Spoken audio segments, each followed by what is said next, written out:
ئەرە جاکیچانتان بیر ماوە ئاگاتان لێ ئێستا خەریکی چییە؟ وەرن لە نوێترین چاوپێکەوتنی جاکیچانە بزانین چی وتۆ سێری شکڵی گەم بزان گۆڕا یاخودنا. ئەستێری بەناوبان و خۆشەویست و لای خۆمان ناسرا و بە جاکیشان لە نوێترین چاوپێکەوتن و فۆتۆشوتە کۆمەڵی وێنەیان بڵاو کردەوە و وەڵامی کۆمەڵێک پرسیاریایە.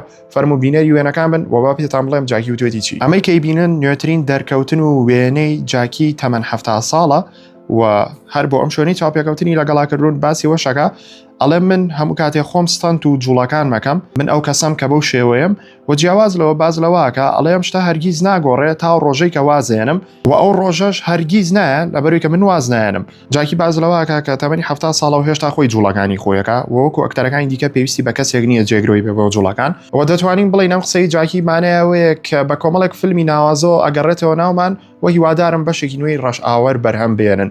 و نوێترین فیلمی لەم ساڵە فیلمی کاراتی کێدە تازەکە بێ کاراتی کێد لێجنز کە لە 29 پێنج لە سینەماکانی جیهان نمایشەکرێ. فۆلۆ لە بیر مەکەن ئێوە خۆشەویستن خواتان